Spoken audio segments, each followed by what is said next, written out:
3 تا پیمونه برنج رو خیس کردم، یه دونه کلمو که سرشار از آنتی اکسیدانه و ضد سرطانه و پیشگیری میکنه از سرطان و برای ستون مهره بسیار مهمه رو خورد کردم. یک کلم رو حدوداً 350 تا 400 گرم. یه پیمونه ماش رو از شب قبل خیس میکنید، میپزینش. من اومدم برای اینکه کلسترول بد غذامون رو تا اون حدودی که هست بیارم پایین و غذا رو مقرون به صرفه تر بکنم، اومدم از سویا استفاده کردم و اینجا گوشت چرخ کردیم. ما 3 تا پروتئین در کنار هم دیگه داریم. ماش که بسیار پروتئین خوبیه، یادم میاد چند وقت پیشم دیگه برنامه‌مو خیلی ازش تعریف کردم، از ماش در مورد خواصش هم گفتم. پس ماش، سویا و گوشت چرخ کرده اینا مواد پروتئینی ما هستن. منتها ویژگی سویا در بین همه اینا اینه که اولا برای بیماری قلبی خوبه، برای پیشگیری میکنه از سرطان پروستات که کاملا اثبات شده، و برای خانم‌های باردار که به بچه‌هاشون در واقع تغذیه مناسبی بعد داشته باشن هم میتونه غذای خوبی باشه. یه دونه پیاز خلال کردم، اون به خاطر اینکه خوش طعم کنه غذا رو. زعفرون رو دم کردم یه پیمونه، خیلی کم زعفرون میریزید و دمش میکنید، خیلی رنگ میده، خیلی هم عطر میده. یه قاشق غذاخوری سرپر ادویه پلویی میخوام و زردچوبه میخوام، فلفل میخوام و نمک. اما اینجا سبزی، اینجا تو این پیمونه شما سبزی میبینید. این مخلوط سه تا در واقع سبزیه: ریحون، گیشنیز و نعنا. ریحون، گیشنیز و نعنا رو از هر کدوم 20 شاخه خوب خورد بکنید مثل این باعث میشه که عطر غذاتون 10 برابر بشه. ظرف از قبل گرم کردیم. میرسیم به یه روغنی که برای آشپزی ایرانی بی‌نظیره و اون روغن طلایی لادن. اولا ترانسش و 0 کلسترول بد نداره، اما بر آشپزی شما میخونین توی کتاب مثلا نوشته کره یا روغن حیوانی. این روغن اینقدر خوش عطره که میتونین جایگزین این 3 تا هم بکنینش. برای همین ما تو برنامه در آشپزی ایرانی از این روغن استفاده میکنیم که خیلی به آشپزی ما نزدیکه. خب یک کمی روغن بعد بریزیم توی تابه که موادمون رو سرخ بکنیم، یعنی موادی که قرار لابلای برنج قرار بگیرن. وقتی که روغن رو ریختم و اونو در همه جای تابه پخش کردم، اولین چیزی که اضافه میکنیم بهش پیاز و دومین چیزی که بهش اضافه میکنیم سویاست، چون ما باید سویا رو خوشمزه و خوش طعمش بکنیم. پس داریم در واقع سویا رو با این روش مزه‌دار میکنیم. خوب نگاه بکنیم. بعدش گوشت رو اضافه میکنم تا آبی که در گوشت وجود داره به خورد سویا هم بره، یعنی اولین چیزایی که باید تفت بدیم اینها هستن. پس شروع میکنیم گوشت چرخ کرده رو که مقدارش از سویا هم کمتره تفت دادن. کسایی که غذای گیاهی میخوان مصرف کنن اصلا میتونن گوشت چرخ کرده رو حذف بکنن و فقط از سویا استفاده بکنن. منتها این تیکه رو خوب گوش بکنید. اگر خواستید فقط از سویا استفاده کنید، اینجا باید یه قاشق غذاخوری جدا از دستور این آشپزی قدیمی و سنتی از یه قاشق غذاخوری ربع استفاده بکنید در این مرحله. اگه خواستید که از فقط سویا استفاده بکنید. خب یک کمی گوشت رو با سویا تفت میدیم. وقتی که گوشت رو با سویا شروع کردیم به تفت دادن، داره الان مواد مزه‌دار میشه. ادویه ها رو آخر سر اضافه میکنیم. چرا؟ چون من میخوام کلم و باقی موادم من با ادویه ها آشنا بشن، یعنی خوش طعم‌تر بشن. اینجا آب به نقطه جوش رسیده. برنج خیس کرده رو میریزیم توی آبی که در حال جوشه.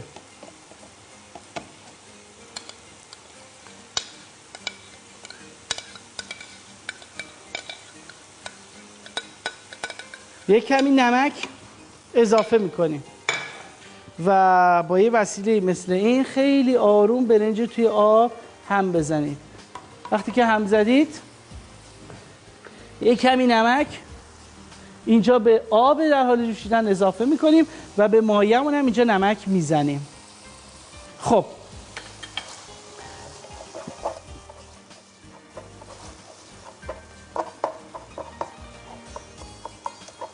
وقتی که مایه به این حالت رسید خوب نگاه بکنید که چه اتفاقی میفته. پیازه نرمتر شده اما کافی نیست سرخ کردنش. حالا اینجا ماش رو اضافه میکنیم. 2 تا دستور، این دیگر رو خوب گوش کنید، 2 تا دستور هست برای کلم پلو با ماش. در واقع یادداشت قدیمی در مورد این آشپزی. هم میشه ماش رو اینجا اضافه کرد، هم میشه ماش رو اینجا اضافه نکرد، لابلای برنج با این مایه ریخت. اما من از فرمول دوم دارم استفاده میکنم که سرعت کار رو بالاتر میبره. اینجا سبزی‌های معطر رو خیلی خوش عطر هم اضافه میکنم. حیفه که دیر این مواد با سبزی در واقع تفت بخورن که خوشمزه بشن و کلم رو هم که مهمترین بخش غذای ماست که در واقع چون اسمش کلم پلو با ماشه، یعنی ماش و کلم 2 تا قسمت اصلی غذای ما اینجا اضافه میکنم.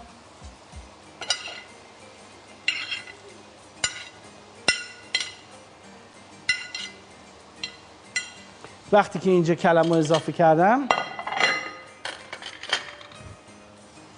باید شروع کنیم به هم زدنش و تفت دادنش.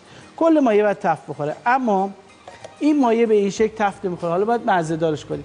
یک کمی از زعفرون رو نگه می‌دارم، زعفرون دم کردن نگه می‌دارم برای برنجی که وقتی آخر سر خواستیم در واقع دم کنی روش بذاریم، نگه می‌دارم که روی برنج بریزم که خوش رنگ‌تر بشه. حیفه، ولی این باید خود مایه حتما زعفرون دم کرده بشه بخوره. یه قاشق غذاخوری سرپر ادویه پلویی حتما بهش اضافه کنید. اگه ندونستید ادویه پلویی چیه، برید عطاریا یا ادویه فروشی‌های خوب که ادویه‌های مطمئن دارن، اگه بهشون بگید که من ادویه پلویی میخوام، اونا به شما ادویه پلویی خواهند داد. لازم نیست که برید دنبالش بگردید، که چیز عجیبی نیست و میتونید ساده و نگی بیارید یا از عطاریا یا از یک ادویه فروشی مطمئن. یادتون باشه ادویه که میخواید بخرید ادویه کهنه نخرید. ادویه‌های کهنه بو و عطر و طعم خودشون از دست میدن. بزنید یه برنج یه سر بکشیم. خب هنوز زوده.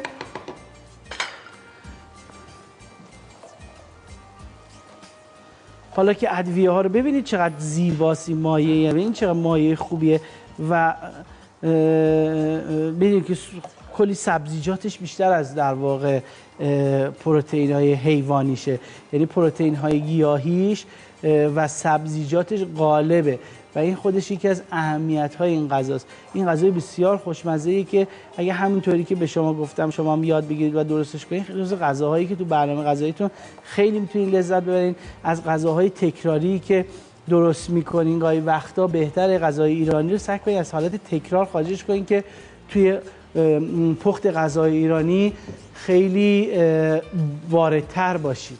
البته این صحبت من با خانم‌هایی که آشپزی ایرانیشون خیلی خوبه اصلا نیست، چون مطمئنم خیلی هاشون آشپزیشون از من بهتره.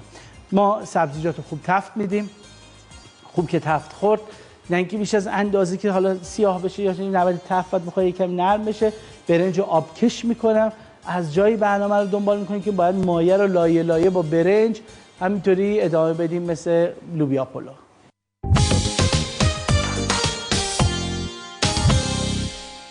وقتی مایه‌مون تفت خورد برنج رو آبکش کردیم، میرسیم به چیدن طبقاتیش. منتها اولین کاری که میکنیم اینه که دوباره از همین روغن لادن اول یک کمی ته قابلمه میدیم، به خاطر کف قابلمه که بالاخره باید برنج یک کمی برشته تر باشه.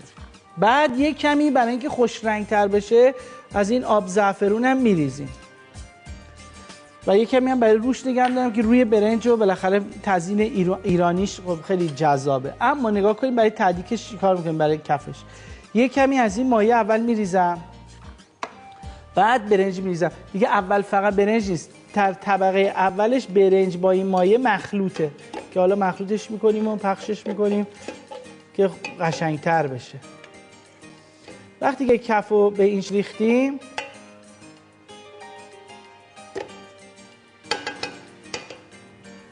از این مایه به این شکل که پخته شده، رنگش باید دقیقاً همین شکلی باشه، به این شکل میپاشیم روی برنج.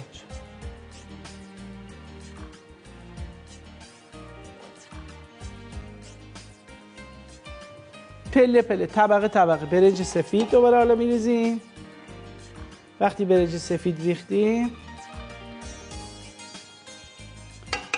دوباره از این مایه خودمون می‌ریزیم.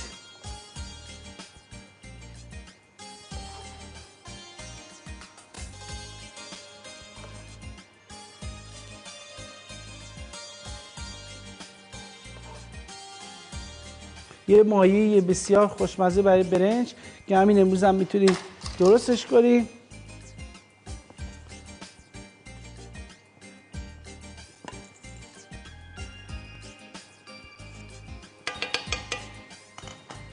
دوباره حالا از این مایه میریزم.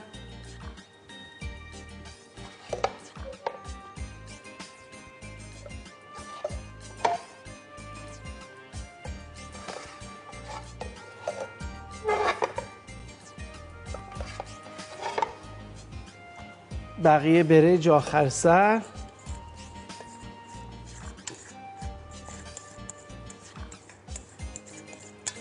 اضافه میکنیم و بقیه مایه رو میریزیم و اون یه مقدار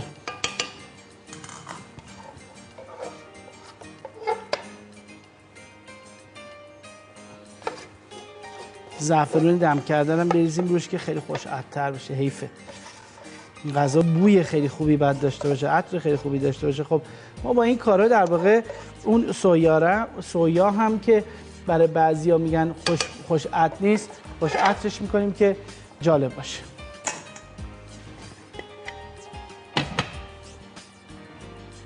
این هم زعفرونش،